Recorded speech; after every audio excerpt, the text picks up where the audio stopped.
Hey guys, Tuffy here. I'm going to tell you today why squirrels are not obese.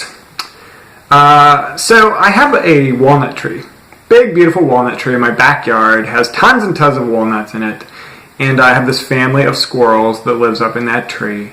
And I watch them, and they survive off this tree, right? They eat these walnuts, and they love them, right? So they're eating these walnuts. I'll watch them eat these walnuts, and then something will happen that's really surprising. After they eat walnuts for a time, I can just back on my back porch and watch these guys just chow down, and then at some, undefinable time later, they stop eating the walnuts and they start to store the walnuts.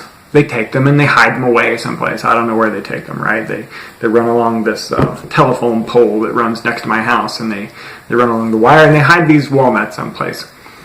So the question here is, why are squirrels smarter than us?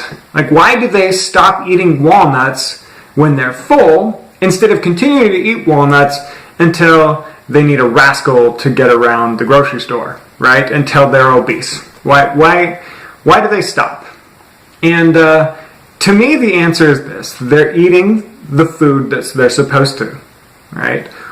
Squirrels are eating a whole natural food, and walnuts are a great food source for a squirrel. Okay, they love these things.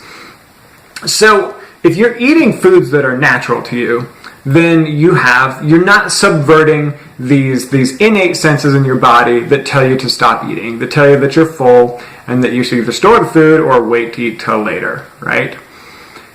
If you're eating like a whole fruit diet, or if you're eating an all fruit diet or mostly fruit diet like I recommend, then you're going to stop eating when you're full. Now, if you're eating processed foods, this is not going to happen. And this is not, and everyone knows this, I'm not telling you information that you don't know.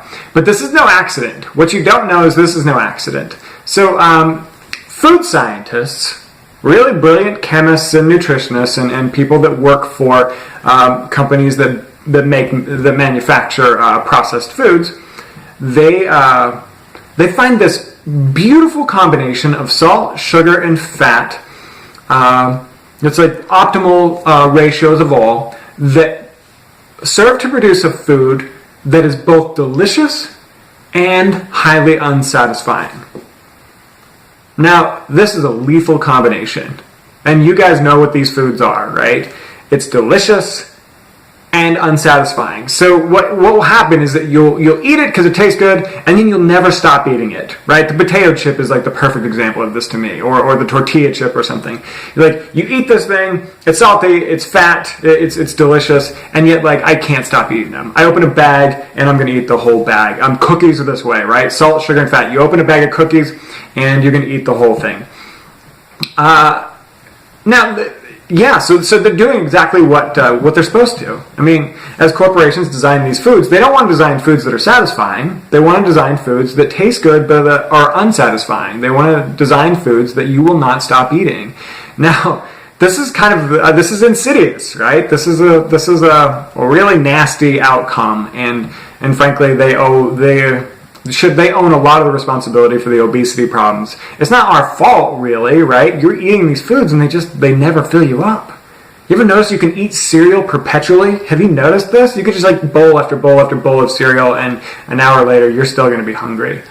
Same thing with potato chips and pretzels and all these other kind of crap foods, right? So now, to negate this, what you're going to have to do is you're going to have to live like a squirrel, and you're going to have to stop, not just walnuts, right? You can definitely eat too many walnuts, right? But eat whole foods, eat natural foods, and these natural instincts in our brain, in our stomach, these things are going to tell us that we're full, and they're going to tell us that we should stop eating. You will never reach that point if you're eating processed foods, and so we will get obese, and that's how it happens. That's the cut and dry of it. If you're interested in a book on this subject, there is a book called Salt, Sugar, Fat, which I recommend. I can't remember the author's name offhand, but Google it. Salt, Sugar, and Fat. It's a really good book. A lot about how these food scientists have designed these foods specifically for this reason, to get us eating as much as possible. And then it's sort of a history of these major food corporations in America, like Kellogg's and General Mills and these kind of guys. Pretty interesting stuff anyway, and worth checking out. So anyway, guys, live like a squirrel, be skinny, and then you'll stop eating and you'll start storing the food or put it back in the fridge like we would do, right? Or put it back in the cupboard if you're eating natural foods. If you're not, you're just going to keep eating, and we all know this is true. I'm not telling you anything you don't know, but this is why. It's this perfect combination of salt, sugar, and fat, which just makes us crave these things like fiends.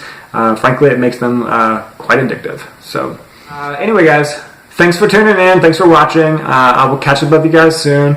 Subscribe to the channel if you want to see more. Give me a thumbs up if you like these videos, and I'll see you guys soon.